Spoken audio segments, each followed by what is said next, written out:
Hey guys, welcome to another interview on this channel. Today I have my friend from the UK, Dave Rotheroe, social media ads expert and CEO of Grip Advertising. And they make, as Dave says, ads that don't suck. Now, he's going to tell us more about this. He looks very serious, but he's actually a drunken balloon, and he will tell us about this as well. So thank you, Dave, for being here. Really excited to hear about your interview and this. Thank you so much. Thank you for having me. It's a pleasure. Yeah. So for maybe those of you that don't know you yet, if you want to make a short intro about you, like how you started in this industry, and I know you were playing electric violin before, so that's also very curious, very nice. So yeah. Yeah, man. So I used to be a touring rock musician. So I toured all over the world playing violin. Got the violin right here, actually. Amazing. Yeah, playing punk rock violin with a rock band called Drunken Balloon, which I know only Italian people will know the true meaning of. But yeah, so I did that for a long time. I traveled all over the world and then decided to go and get a real job because I figured out that was not going to make me rich. So when I got a real job in the city in London, and eventually felt like my soul was going to fall out. So decided to start my own business. It's very, very long story short. No idea what I was doing, kind of dived in at the deep end, just kind of figured, the sooner you get going, the sooner you'll figure it out. So I started a series of e-commerce subscription businesses, one of which was a hot sauce subscription box, which I sold 12 months later. And the other one we managed to make go viral. So that was a grilled cheese sandwich subscription box, would you believe? So we mailed people grilled cheese all over the UK via Royal Mail, letterbox, first class post, which was a lot of fun, but not the most logistically easy thing to do. And I eventually figured out that actually advertising, like other businesses, more profitable businesses, then would actually be a really, really scalable thing to do and a really, really exciting thing to do as well. So I ended up going and working for Frank Kern for a while as Frank's lead media buyer for some time, helped build out his agency there. And eventually I started rolling out the same principles that we used to make those businesses go viral. And time again, it was working as well. So we had a client, their cost per book call was around about $150 consistently. I rolled out one of these viral style ads that we've been making, and it dropped his cost per book call by 10x, went to $15 overnight from 150. So I was like, okay, cool, I'm onto something here. So I need to go out and do this on my own. And that eventually turned into Grip, which is my agency today, Grip Advertising. We make, as our tagline goes, ads that don't suck across Facebook, YouTube, Instagram. We also do Google Shopping, Google Display, Search, etc. And it's a lot of fun. Amazing. So are you going to play the violin now on the interview? No. I'm not, man. It's been too long. I'm just going to embarrass myself if I do. Okay, let's talk about the ads. So obviously you mentioned you are the CEO, the founder of Grip Advertising. You make ads that don't suck. So what are like 3 secrets to make these kind of ads, to make successful ads online? Yeah, sure. So, well, the main thing to bear in mind is that you have to be different now, right? That's the key to advertising. The key to advertising is the key to marketing. You really need to capture people's attention. And there's so many more people online nowadays. There's people joining every single day. There's new advertisers, new products, new offers. And there's, aside from all the organic stuff that people are the primary reason that people spend time on social media is to be entertained and to waste time. So to actually cut through the noise of that, then you really need to be different. You need to do something which stands out. And the key to that is creativity. So being more creative, creating a better experience for the person watching so that they build more of an authentic relationship with you. And then they're far more likely to buy when they click through anyway. You're going to have a lead that's far more likely to be ready to purchase by the time they hit your sales page because they've already built that relationship with you. They've already dropped their buying barrier. So it's a really, really important thing to do. That's kind of secret number 1, which is all encompassing. Be creative, be yourself, highlight the things that are different about you rather than just trying to copy every single other person online today, which is so easy to do and yet so... I actually have a question about this because I'm sure many people now are thinking like, yeah, I'm not creative. I cannot like, is it because you are just a creative guy or you have some ways to develop your creativity or to like get examples, get model other people? How do you do it? Yeah, so creativity is, it is learnable for sure. Like absolutely, some people are more predisposed to it. I've been a musician all my life, so it kind of it makes sense, that I would have more of a kind of creative proclivity.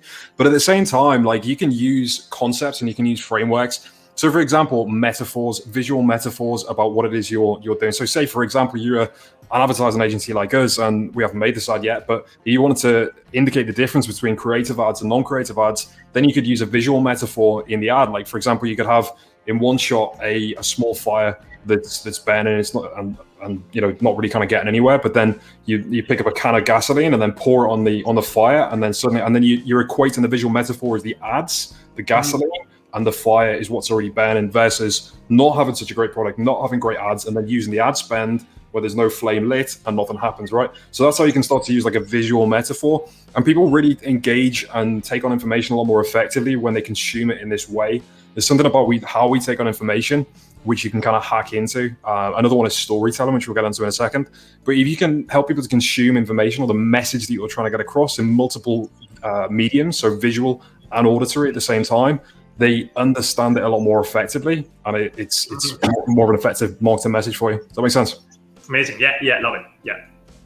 So that's part one. And then the other thing which really you have to take into consideration is pattern interrupts. Now, if you're advertising on Facebook, then pattern interrupt is the thing that stops people from scrolling. Now, pattern interrupt is this weird kind of brain glitch which is left over from when we were primates, basically. So we're designed to notice things which look out of the ordinary, right? We have something in our brain called the reticular activating system, which picks up on stuff which looks out of the ordinary. And the reason for that, from a kind of primordial sense, is that we could spot threats and then react to them as necessary, so that it would potentially stop us from dying. So it makes sense, it's logical from an evolutionary standpoint, but we can still hack that same brain mechanism as advertisers to capture people's attention when they're scrolling through their feed. Because naturally when people are scrolling through their feed, they go into this kind of pattern, this kind of this lowered brain consciousness. And I'm sure everybody's experienced this when you're scrolling through your feed and you suddenly realize you're about 7.5 miles in, and then you stop and you think, how the hell did I get here? I don't even remember opening the app, right? Because these social media companies have got this perfect formula built whereby they can make hyper engaging app experiences where we just kind of drop into these patterns. So to knock people out of that pattern and to be able to get them to stop scrolling and bring them back into full attention is the first step to really, really great advertising. And what that means is that you can actually open the top of your effective funnel much broader. Because if you think about it, most people think about their funnel being the top of the first sales page or the opt-in page, right? That's what most people would believe their funnel is. Whereas in reality, if you run an ad, the very, very, very top of your funnel is the first 3 to 5 seconds of your ad. In fact, if you were to go even a step further, the very, very, very top of your funnel will be the thumbnail of your ad, which when we've done some split testing on the exact same video, the exact same ad copy, the exact same audiences, but a different thumbnail, we've seen as much as triple the profitability on those ads just by swapping the thumbnail, just to give you an idea. Nice. Amazing. Yeah. So obviously now people maybe they are wondering, okay, now I know how to make ads, or kind of like some guidelines, but which platform do I actually use? Like, where do I advertise? So what's your favorite online platform right now to run ads on? Yeah, okay, so this is actually use case specific. So there's a few different things that you have to take into consideration. Some platforms are better than others, okay? So regards to just a general all-round low ticket, somewhere between a 99-cent opt-in all the way up to like a $297 or even $1,000 product, then Facebook is a really good place to start, because Facebook, the algorithm's a lot more teed up towards purchases, towards those kind of lower down the funnel events that you're after, so opt-ins, purchases, where you're going after a lower ticket product. Whereas on YouTube, then if you're selling a higher ticket product, somewhere between the 2.5K all the way up to 100K, then what you've got is a much better primed lead. Because typically the way YouTube works, and this is a bit of a generalization, but typically people come to your video ad because you've talked to them based on a keyword that they've been searching for. So you can imagine if you've got a very specific product which solves a very valuable problem, something which is worth 5, 10, 20, 50, 100K, then people are actively searching for it. You're going to get a much better quality lead than kind of going quite broader, casting a broader net on the Facebook platform and having to kind of churn through all those lower value people. So it depends very much on the platform, but one thing's true over both of them. Once you've got that lead, once you've got that targeting bit nailed, you need to make sure that you're making the most engaging, creative ad and constantly split testing to find the best results. Okay, great. And you already touched on this a bit, YouTube, Facebook. Now, they're probably the two biggest platforms right now to run ads on. And I personally started on Facebook back 2016. The costs were still good. I was hearing people like, okay, in 2011, 2012, they were super cheap, but still, was working very well. Right now, I see the costs are so high on Facebook, and also the iOS 14 and the bans. I got probably 2 or 3 of my accounts where I spent over like $200,000 or $300,000 shut down without any reason. So YouTube ads versus Facebook ads. So which one is best? If there is one actually, which is best? Yeah, so there's a few things to unpack there. First of all is the rising costs. So yeah, for sure, the costs are rising because there's more competition, there's more people. If you think about it, the amount of people who are selling a course on how to do Facebook ads equates to the amount of people that are actually taking that course and spending money, etc., etc. And also, you're working in a competitive niche as well, where there's lots of people working health, wealth, relationships, those kind of things, because that's a very prolific market for direct response advertising. Then yeah, the costs are going to go up. But again, like, it comes down to the clients that we see being most successful are the ones with amazing product market fit, and they're the people where you can find. And let me just backstep on that a second. So people who've got a fantastic product market fit, something that people really, really want, and they do an amazing job of being able to communicate the problem back to the client. So there's this age-old saying that the better you can communicate, the more accurately you can communicate somebody's problem back to them in their own words, the way they would say it themselves verbatim, they automatically assume that you've got a solution for it, right? So it's these kind of products, these kind of really compelling opt-ins that still work really, really well on Facebook. The way you'll start to suffer is if you're not constantly reiterating, you're not constantly looking for the new angles that people are going to really respond to, and you kind of let things slip on that side. So there were about 5 or 6 different questions in your question. I've been through one of them there. I'm trying to backtrack to the others as well. Which is the better platform? Okay, so you mentioned something about getting accounts shut down. So let me cover that. So there's 2 primary reasons that people get their accounts shut down on Facebook. One of which is making unsubstantiated claims. Mm-hmm. So this can be anything from I made this amount of money in this amount of time, or you can make. You is like, what, you can't not use the word you, but you is this really dangerous word to use on Facebook, because Facebook don't like people feeling like they've been very closely laser targeted, because in reality the amount of data that people have on their users is frightening. It is frightening, and Facebook don't want to draw attention to that, right? So they don't want you saying, like, targeting beauticians within New York, and for the ads to say, hey, you are a beautician within New York, because then they're just going to get freaked out and say, I'm being tracked, kind of thing. So that's one thing. Unsubstantiated claims and calling out the actual person. So calling out personal attributes. That's the 2 things into one. Mm-hmm. Awesome. Yeah. I actually prefer right now, hands down, YouTube ads. Like, it's less competition. People that obviously watch the ads on YouTube are much more likely to eventually buy, because they actually looked for that thing on YouTube actively. It's not like Facebook, you interrupt them. And you can say many more things on the ads that you can say on Facebook. They don't really ban you on YouTube, but like, maybe, unless you probably do like adults, like something like this, and but should be good, right?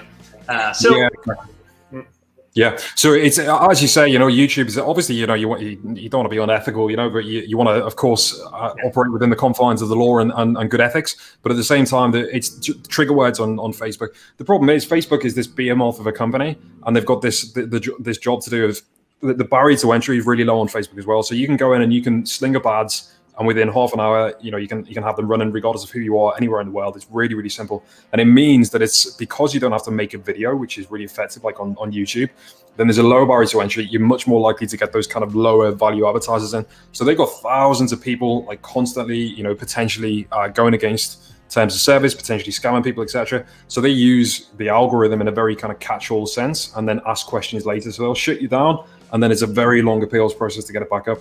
Now with YouTube, as you suggest, like, because it's a higher barrier to entry, because people actually have to make a video, and it needs to be a really good video to get any kind of reach and any kind of results, then obviously they've not hit that same threshold regards to shutting down accounts yet. It probably will come at some point, but make hay while the sun shines. Exactly. Yeah. So you talk about obviously the videos. People need to make videos, especially on YouTube. I have a question. So why do you think that brands, entrepreneurs, businesses should do videos to promote their products? And also, it's actually 2 questions. What's your best structure to structure those videos to make sure they convert? Yeah, for sure, man. So a good mix of creativity and mathematics in the response to that question. So basically, why should people use videos? Well, because everything's video now, right? So people are consuming more video content than ever. The average session on YouTube, the average video session on YouTube is something like 60 minutes, whereas it's about 6 seconds on Facebook. But regardless, video, regards to brand building and regards to getting across who you are, what you do, is far, far, far more effective than it ever has been before. And basically, you're getting left behind if you're not doing it. You really are. And it's not that difficult to do, right? It doesn't need to be cinematic. It doesn't need to be cinematic. It doesn't need to be incredible. You don't need to go out and hire a team of videographers. In fact, it's far better just to figure out your messaging, get that nailed, and do it very low key with a camera phone. These things are ridiculously good. If you had this quality of camera back like 10, 15 years ago, you'd be paying tens of thousands of dollars for it, right? So there's no reason not to start off very kind of low key in your own home, in your own business, and build that authenticity, do it on a real authentic level. That segues into part 2 of the question, which is how we make sure that the ads work so effectively. And again, it's kind of a cheat, right? So it's not really a cheat; it's systematic, it's logical. So we always work on a modular script framework. So when a client comes on board with us, then we take them through a very thorough onboarding process, and we figure out multiple different things which could really capture the attention. Usually 6 to 8 different things, hooks, as they're commonly referred to, that would capture the attention of their ideal clients and prevent them from press and skip. So if we're going to hone down onto one because it makes sense to on YouTube, then what we want to do is test at least 3 to 6, if not more, different hooks, and then 2 to 3 different core sections of the ad as well, just to see which works better and what people respond to, and then 1 to 2 different call to actions. And then what that means is we can create 20, 30 different versions of the same ad. And what we're looking for really is the golden goose, the ad that really keeps laying the golden eggs. And you'll often find that, one different hook will outperform all the others by 2, 4, 6x, even greater. So you can massively increase profitability just by really systematically split testing, but at the same time maintaining that creativity through really exciting, interesting copywriting and just being yourself. Yeah, amazing. And how long should those video ads be? What's the perfect length? It varies. We found the sweet spot is around about 3 to 5 minutes. We've done some which are 20, 30 minutes plus, which are really good for indoctrination. But around about 3 to 5 minutes is the sweet spot to get stuff across. And so, once you got people hooked in, you'll generally see an adoption curve on videos like this, and you get a lot of drop off at first, naturally, when people press skip, and then it kind of tails off quite slowly from that point forward. So once you have people hooked in, you've done an effective job of stating the problem and really capturing their attention and calling them out. You actually keep them a remarkably long time. And of course, the advantage of keeping them a longer time is that you have more time to indoctrinate them to build that relationship. Yeah. So obviously this 3-5 minutes is more for obviously the cold traffic, I think. And what about retargeting ads? Are they shorter? Are they like longer? Yeah, retargeting can happen at multiple different stages throughout the funnel, right? So you can retarget somebody to try and get them back into an opt-in. So from the landing page, we usually do that at scale because it's more cost effective to do at scale. Or you can retarget people to a checkout once they've actually been through a presentation. So 2 different things there. And typically with those ads, they are a lot shorter. We actually do some which are loop. These work really, really well. Are loopers, where they've got the image of the product or the image of the person, and then there's just a call to action, and it loops around for around about 15, 20 seconds. And they can be really, really effective for just keeping top of mind, very cost effective from a media buying perspective as well. Amazing. And then last question, it's something I always struggle with a bit, which is scaling. Like I always reach a plateau when I cannot really spend more. If I spend more, I actually lose money, or like my profit is very low. So what's your strategy to scale profitably, effectively your ad spend?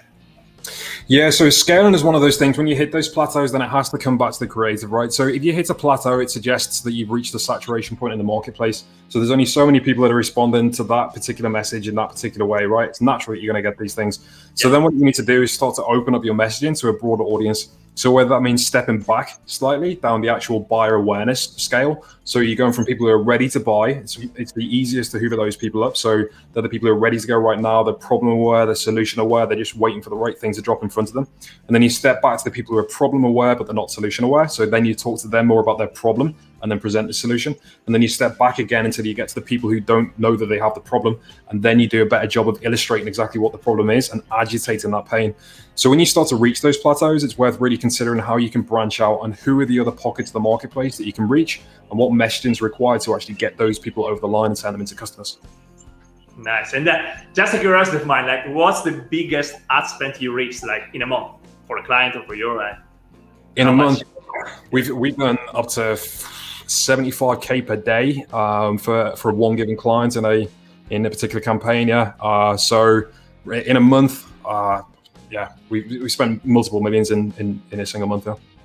Oh my god! Just on YouTube, or like considering like how many prices? Like primarily on Facebook. The one that I'm talking about, actually, the 75K per day, that was actually on Facebook on a single campaign, on a pressure launch campaign that we ran. Yeah. Oh my god, that's crazy! Yeah, a lot of money. A lot of money. Yeah, if you want to send some of the money through, like I can, it's fine. Well, I've asked Mark Zuckerberg if he'll send some of it back to me as a kind of commission fee, but he's not responded yet. Amazing, very loaded. So thank you so much for this. It's been amazing. I'm sure people will have questions, or for sure maybe are curious to learn more. Where can people find out more about you, what you do? I'll put the link in the description, of course, and it would be great.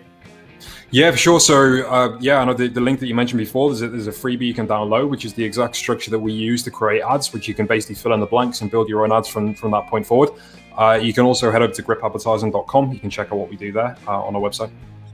Amazing. Yeah, if you have questions, guys, just let us know in the comments. I'll let Dave know to reply to you as soon as possible. And thank you so much. I appreciate it. Can't wait to meet you in person, because we just met online, to drink some limoncello or sambuca. I know you like it. Nice one. Thank you. Yeah, thank you, guys. Bye-bye. Take care. Bye.